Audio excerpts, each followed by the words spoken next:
Dragilor, și bine ați venit la o nouă etalare. Dragilor, dacă titlul vi se potrivește, înseamnă că sunt aici mesaje pentru dumneavoastră. Dragilor, este o citire generală, așa că vă rog mult să luați de aici doar mesajele care se potrivesc cu situația dumneavoastră.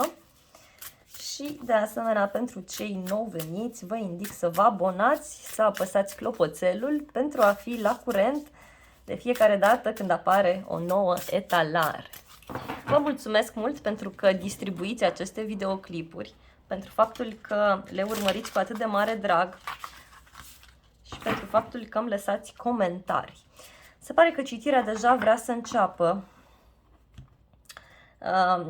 Văd aici că sunteți foarte concentrați pe ceva anume. Vă doriți tare mult să vă înălțați spiritual. Văd că sunteți persoane extrem de pozitive, dragilor, extrem de pozitive aici, foarte sincere, foarte sigure pe voi.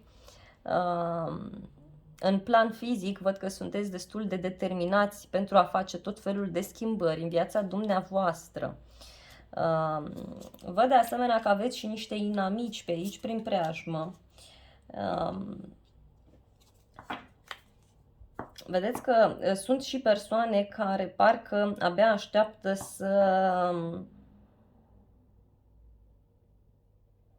să acționeze, însă nu au gânduri foarte bune. Văd că dumneavoastră știți foarte bine să vă camuflați în orice situație, știți foarte bine cum anume să acționați, sunteți niște persoane extrem de sensibile și de asemenea văd că sunteți persoane care își doresc foarte mult un anumit statut sau care sunt conștiente de adevărata lor valoare.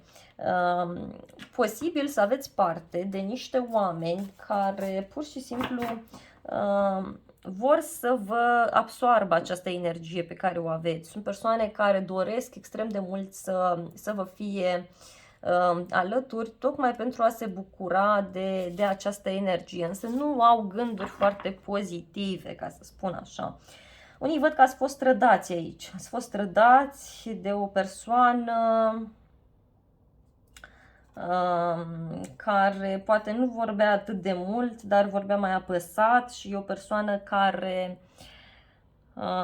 era foarte strictă, o persoană care te înțepa, care vă rănea exact atunci când nici măcar nu v-ați fi așteptat. Unii văd că e posibil să aveți un copil, dar nu pentru toată lumea. Văd că faceți parte din multe medii sau aveți prieteni din mai multe medii sociale. Poate chiar alții dintre voi, posibil să aveți o plăcere așa în a sta noaptea la povești sau a citi o carte, a privi un film, a medita, iarăși văd aici foarte, foarte intens acest aspect. Sunteți foarte siguri pe voi. Foarte, foarte siguri pe voi. Hai să vedem ce urmează mai departe.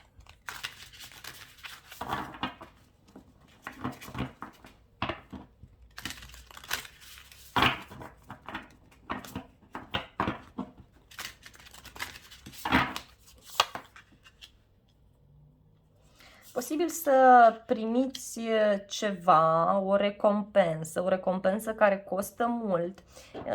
Poate avea legătură cu o persoană mai înțeleaptă, o persoană care știe foarte bine ce vrea. Pentru alții, văd aici că aveți ocazia să cunoașteți o persoană nouă, o persoană care poate fi mai în vârstă, o persoană care are un statut aparte.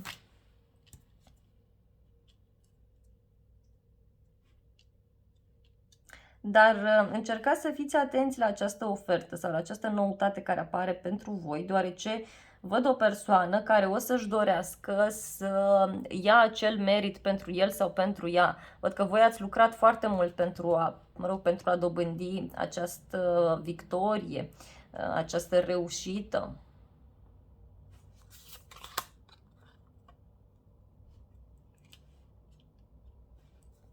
Totuși văd că cineva vă păzește, cineva are foarte mare grijă de voi. Wow, dragilor! Mai văd aici o persoană care, nu știu, care este mai ascunsă, o persoană mai sensibilă, o persoană care pur și simplu vă ajută. Alții posibil să aveți voi foarte multe relații, să aveți foarte multe cunoștințe, persoane care lucrează în instituții sau persoane care sunt mai cunoscute. Totuși văd că unii, iarăși, posibil să aveți cunoștințe prin zona persoanelor cu uniformă pentru alții dintre voi și aceștia să vă ajute extraordinar de mult în ceea ce vreți voi să faceți aici.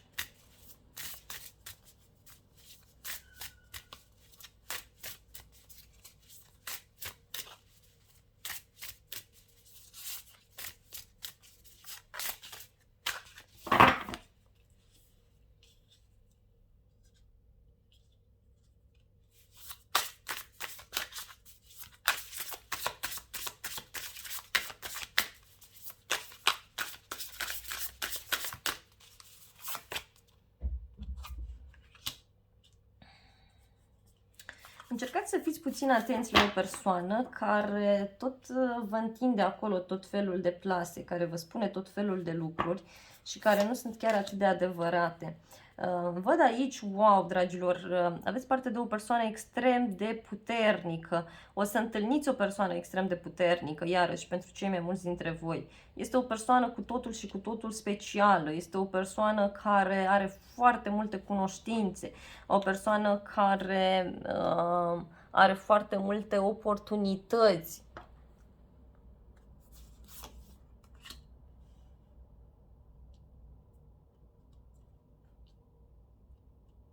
Cineva care conduce un grup de oameni.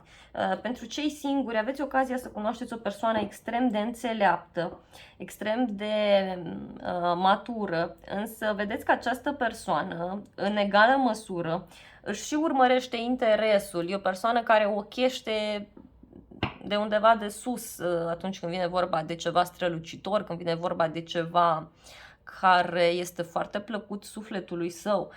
Imediat această persoană își dă seama de caracterul oamenilor și de asemenea văd că posibil să fie într-o încurcătură cu o altă persoană mult mai puternică, o persoană care este ca un șef, ca o șefă, cum s-ar spune. Wow, sunt niște lupte aici, niște lupte, dragilor, la care e bine să fiți atenți. E bine să fiți atenți, e bine să mirosiți lucrurile foarte, foarte bine.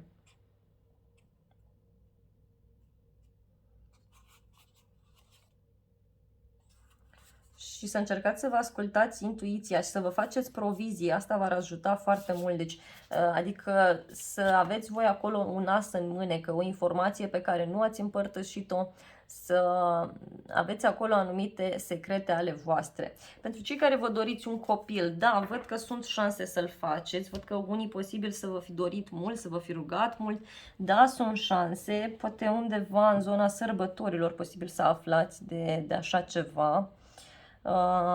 Pentru unii văd că o să fie o discuție, o să fie niște lucruri mai puțin plăcute între mai multe persoane sau în familie, poate cineva nu o să fie de acord, iar pentru alții dintre voi e posibil chiar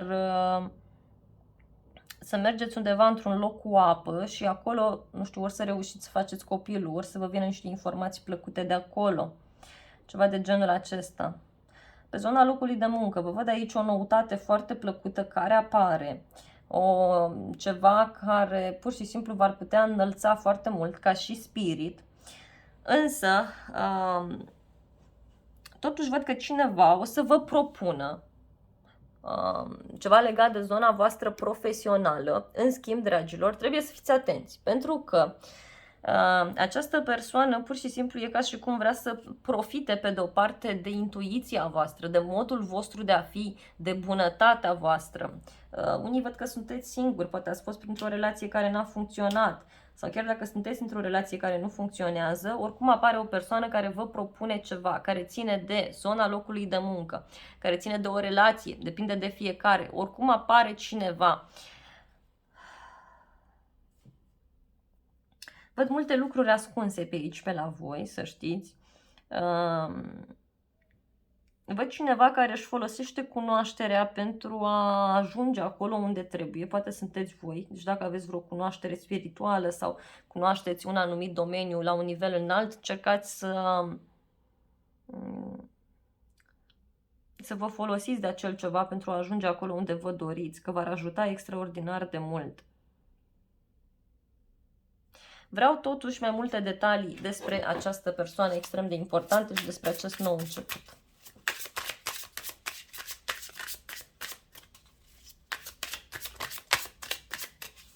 Vreau să vedem acest nou început. Au sărit mai multe cărți, le vom lua pe toate. Asta este. Da, e un nou început care poate presupune să o luați de la zero, presupune să luați o decizie foarte radicală. Poate vă stresează acest nou început pentru că nu cunoașteți foarte bine cum stau lucrurile.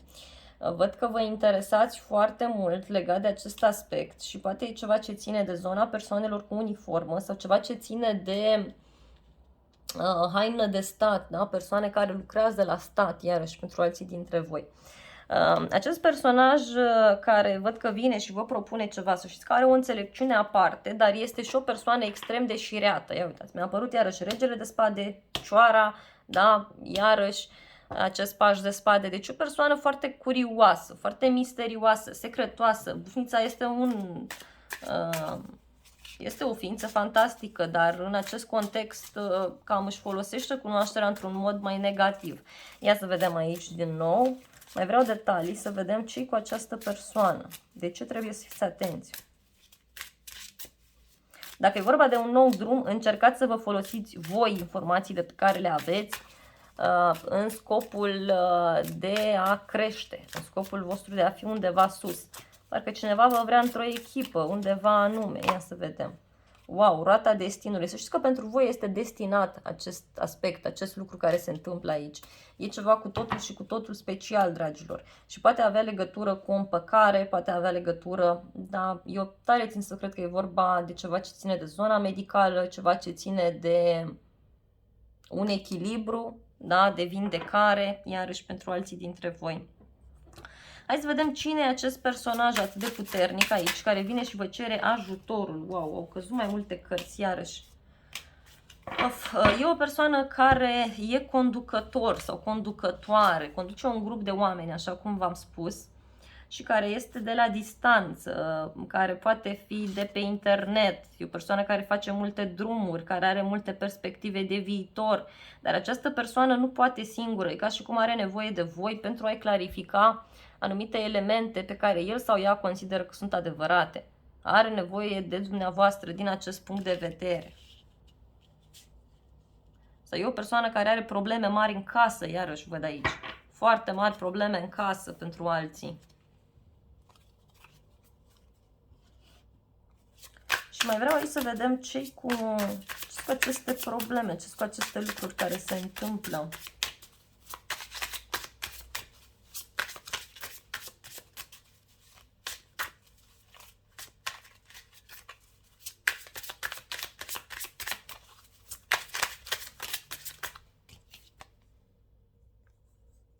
Bun, este cineva care este prins într-o căsătorie aici, deci mare atenție dacă sunteți singuri și vreți să cunoașteți pe cineva sau dacă sunteți deja într-o relație, văd că această persoană o să o termine, în schimb este cineva care își urmărește scopul financiar și până nu își îndeplinește scopul financiar, acest aspect nu se termină.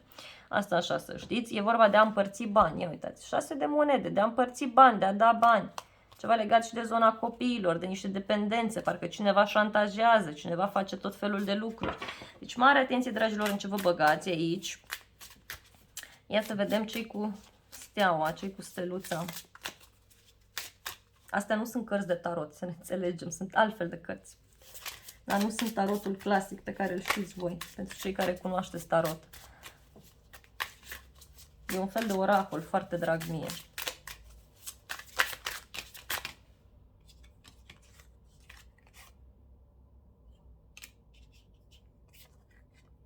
O persoană care este teamă, e un copil, o persoană mai tânără, cuiva este foarte teamă. Dar totuși văd o victorie, dragilor. Dacă voi sunteți mai tineri decât persoana aceasta care o să vă propună un nou început sau cu care deja sunteți într-o relație, Să știți că e vorba de o victorie, da? De o victorie pentru voi. Vă este teamă, dar să știți că e cu victorie, e cu reușită, e cu bine. Și vreau să vedem și un mesaj din partea cărților Oracol pentru voi în toată această situație. Sunt ghidată să extrag 3 mesaje.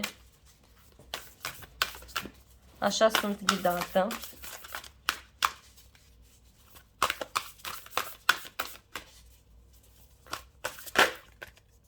Primul s-a întors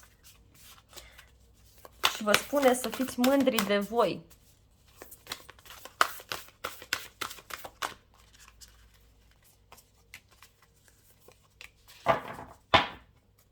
La bază aveți să fiți foarte profunzi. Deci fiți foarte profunzi. Ascultați-vă aici intuiția pe care o aveți și toate lucrurile.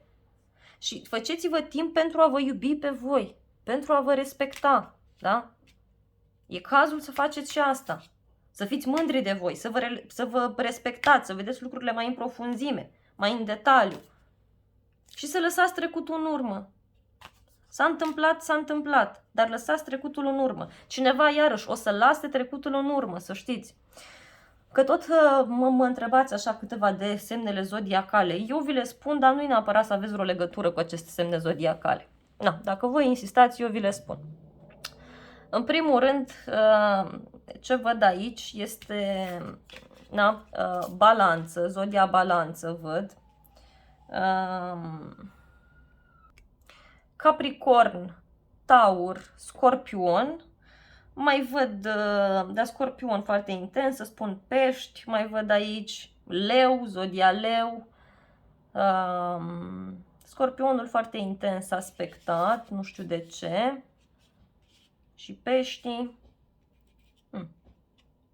Cam în mare, să spun, cam semnele astea zodiacale ar fi. Și foarte intens zodii de aer, Geme, Învărsător, Balanță, iarăși mai văd aici, dar foarte, foarte intens aspectat. Și să spun că ar fi și zodii de foc, Berbec, Leu, Săgetător. Bun. Dragilor, aceasta a fost citirea voastră. Eu vă mulțumesc frumos pentru vizionare. Vă iubesc, vă îmbrățișez cu drag pe toți. Nu uitați să vă abonați, să lăsați un like, un comentariu, să distribuiți aceste videoclipuri persoanelor dragi vouă, că poate au și ele mesaje importante aici. Și vă iubesc, să aveți parte de o zi frumoasă sau de o seară binecuvântată.